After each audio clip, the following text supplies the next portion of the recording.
ইতালির অদ্ভুত সুন্দর হেমন্ত, প্রকৃতির সুন্দর রং, শীতের আগমনী বার্তা চারদিকে। পাতাগুলো ঝরে যাবার আগে রং বদলে চারদিকটা আরো অপরূপ করে তুলেছে যেন। আর কদিন পরই চারদিকে কেবল শুকনো শুষ্ক বিবর্ণ পাতা আর ডাল সর্বস্ত গাছগুলো দেখা যাবে, অপেক্ষা করবে আগামী বসন্তের জন্য। Hello beautiful autumn from Italy. Hello everyone, আসসালামু আলাইকুম। আশা করছি সবাই ভালো আছেন, আমরাও আলহামদুলিল্লাহ ভালো আছি। এখন ইউরোপে অটম সিজন চলছে। চারপাশের প্রকৃতি এত সুন্দর লাগে যে নিজেই মুগ্ধ হয়ে যায়। সকালের দিকে বের হয়ে পড়েছিলাম মেয়েকে নিয়ে, মেয়ের আরবি ক্লাসের জন্য। ওকে ড্রপ করে বাসায় ফেরত আসি। বাসায় এসে আমরা সপরিবারে আবারও মিলে বের হয়ে যাই বাসার খুব কাছে গির্জার পার্কে।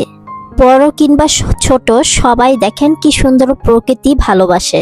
ঠিক আমার মেয়েটাও আমার মতনই হয়েছে, প্রকৃতি খুব পছন্দ তার। গাছ থেকে ছোট ছোট এই টাইপের ফুলগুলো ছিঁড়ে নিয়ে আসে আর আমাকে দেয়। আর ওর এই ছোট ছোট এই প্রাকৃতিক গিফটগুলো পেতে আমার ভীষণ ভালো লাগে। স্কুল থেকে ফেরত আসার পথেও দেখা যায় আমার জন্য ছোট ছোট এই ধরনের ফুল নিয়ে এসে আমাকে গিফট করে। ইতালির হেমন্তের বিদায় বেলায় শীতের প্রস্তুতির আগে প্রকৃতির ও ইচ্ছে হয় নানা অপরূপ রঙে অপরূপ রূপে নিজেকে সাজিয়ে বিদায় নেওয়া। আর তাই পাতাগুলো ঝরে যাবার আগে সবার মনোরঞ্জনে নিজেকে উজাড় করা রূপে সাজিয়ে চিরতরে হারিয়ে যায় এই ফল লিভস। আর এই সময়টা ইতালির অদ্ভুত সুন্দর হেমন্ত প্রকৃতির নানা রকম রং ছড়ায়। তাছাড়াও যারা প্রকৃতি প্রেমিক তারা সবাই বেরিয়ে পড়ে সুন্দর সুন্দর ফটোশুট করতে। আমি যদিও নিজের ফটোশুট খুব বেশি করি না, তবে ভিডিও ধারণ করে আপনাদেরকে দেখাতে খুব বেশি পছন্দ করি। বাস্তবে কাছ থেকে দেখলে সবচেয়ে বেশি ভালো লাগে। আমাদের মন খারাপ থাকলে এক নিমিষেই খুব সুন্দর মন ভালো হয়ে যায়, একদম ফুরফুরা হয়ে যায়। ফল সিজনের সময় সব সময় দেখা যায় আমি কিছু ভিডিও শুট করি কিংবা ফটো শুট করি নেচারের। আমার নিজের মনটাও ভালো হয়ে যায়, খুব বেশি ফ্রেশ লাগে। আর প্রতি বছরই একটা মেমোরিজ ক্রিয়েট করে ফেলি।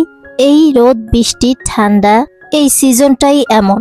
তবে যখনই সকালের দিকে সূর্য মামার দেখা পায় সবাই ছুটে চলে আসে রোদ পোহাতে। বাচ্চারা, বৃদ্ধরা, বয়স্করা, এমনকি বিদেশিরা ওদের পশু পাখি যেমন কুকুরদেরও নিয়ে আসে রোদ পোহাতে। আজকেও আমরা ঠিক সুন্দর একটা সূর্য মামার দেখা পেলাম, একদম ঝলমলে রোদ। তাই মেয়েকে আরবি ক্লাস থেকে নিয়ে এসে আমরা সপরিবারে মিলে চলে এসেছি রোদ পোহাতে। বাঙালি আরো অনেক ভাবিরাও এসেছিল, প্লাস বাচ্চারাও এসেছিল।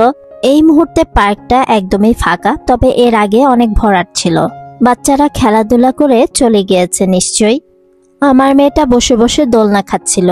আর এই সূর্যকে আমি প্রকৃতিটা এনজয় করছি। এই পার্কটার পেছনের দিকে আরেকটা পার্ক আছে বাচ্চাদের, যেখানে কিনা আমাদের খুব একটা যাওয়া হয় না, কারণ সেখানে অনেকটা ধুলাবালি। তবে সেই পার্কটা অনেক বেশি সুন্দর। তার বিশেষত্ব হচ্ছে গাছপালা। বেশ অনেকক্ষণ মুগ্ধ হয়ে আমি প্রকৃতি দেখছিলাম, তার সাথে মেয়েটাকেও ভিডিওতে ধারণ করার চেষ্টা। দেখতে দেখতেই বাচ্চারা অনেক বড় হয়ে যায়। বাসায় তো সময় দেই বাচ্চাদের, এছাড়াও বাইরে আসলে বাচ্চাদের সাথে টাইম স্পেন্ড করতে ভালো লাগে। এই মুহূর্তে পার্কটা একদমই ফাঁকা, তাই মা মেয়ে মিলে দোলনা এনজয় করছি। আমি যখন আমার মেয়ের সাথে টাইম স্পেন্ড করি তখন আমার মায়ের কথা মনে পড়ে। আমিও ঠিক মা ভক্ত ছিলাম, আর এখন যখন নিজের মেয়ে হয়েছে একটা জিনিস তিলে তিলে বিশ্বাস করি যে পৃথিবীর সবচেয়ে মধুর সম্পর্ক হলো মা মেয়ের সম্পর্ক।